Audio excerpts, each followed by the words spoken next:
What's happening, folks? Back with another reaction, back with some more punk rock, as well as a very vocal Luca. Are you going to come up? Are you going to be challenging? Are you going to be mischievous? She's deciding.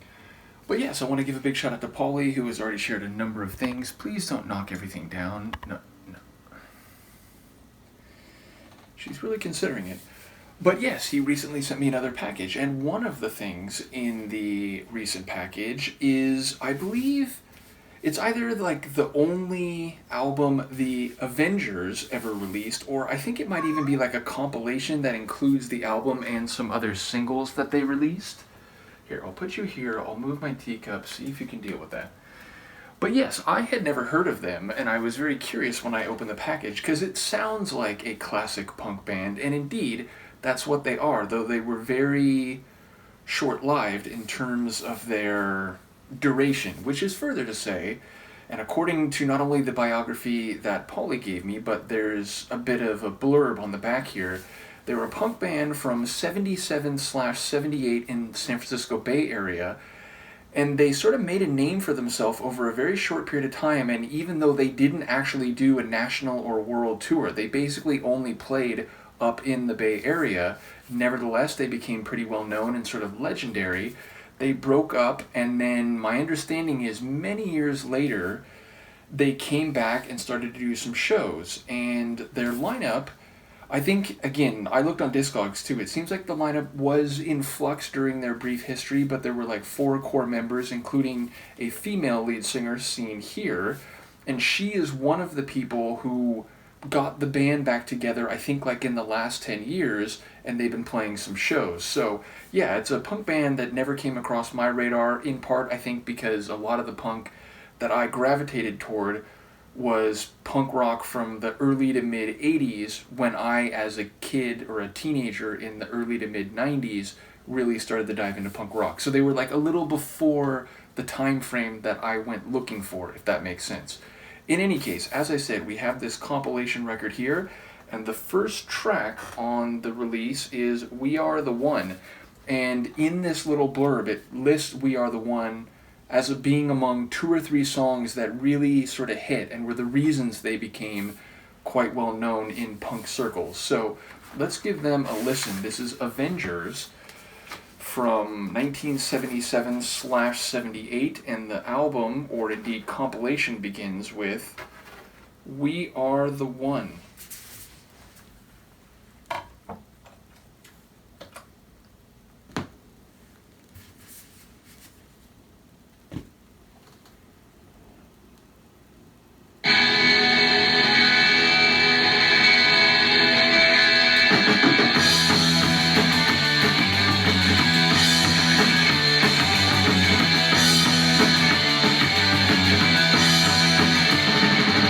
We are the leaders of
is great. And, I mentioned most of the punk rock I got into was from the early 80s. Though fair to say, Dead Kennedys, their first album was 79, so yeah, there's definitely a continuity between late 70s punk rock and early 80s punk rock, though that is a critical transition in that, a lot of the early punks were already saying punk is dead by the time you get to 79, 80, which is funny because, again, punk has come in different flavors, different styles, different eras, and I don't think any one of them would necessarily lay claim, or at least I think in most cases, punk is up to the ethos and the attitude and creativity of those making it and purveying that culture. So, punk isn't some archetype that has to be conformed to in a certain way, or, you're not part of the club. Punk is punk in that regard.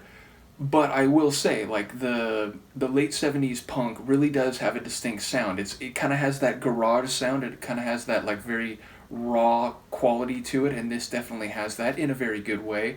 I very much enjoy her voice, the lead singer. In the moment, I'm forgetting her name. I'll look it up in a moment, because, again, I did a little poking around after Paulie sent me this. But yes, they definitely have that kind of raw late 70s grit to their sound.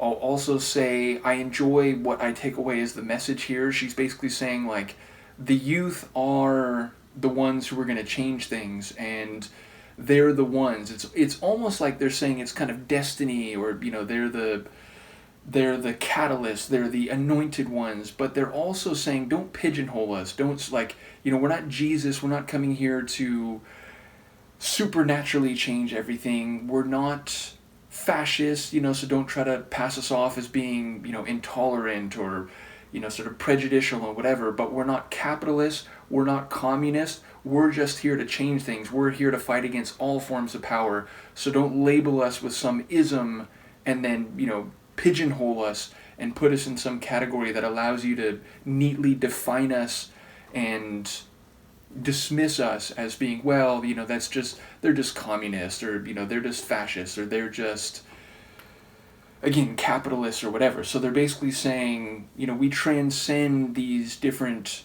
descriptions and labels, and we're really here to fight against power and to build a bridge to a future, one that is, ready to bury the past, all the worst things that humans have done, and sort of the past that lead us to war and prejudice and exploitation and so on. We're here to change all that, and we have the energy, we have youth on our side, and we have what we see as this calling, though again, not a divine calling. So yeah, that's what I took away from the song. I do very much enjoy, as I said, the vocals in particular, and yeah, a cool opener, and definitely one that I can understand why, in late 70s, early 80s punk circles, this one would have, struck a chord with a lot of people.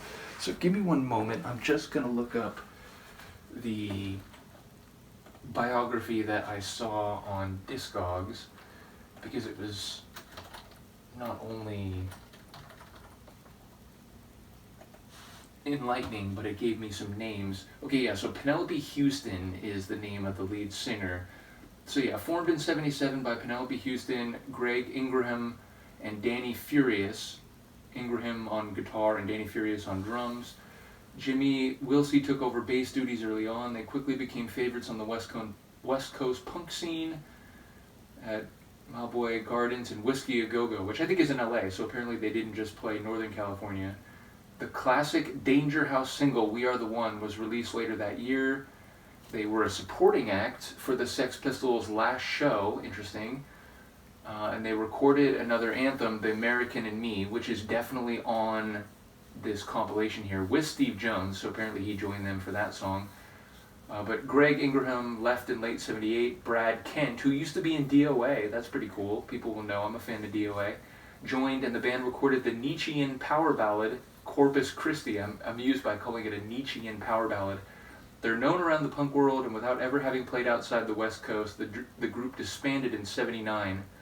In support of Died for Your Sins, Penelope and Greg played a few shows as the Scavengers, but like SC lowercase and then Avengers, capital A, capitalized, in 99 with Joel Reeder on bass and Danny Panic, who used to be in Screeching Weasel, that's cool, on drums.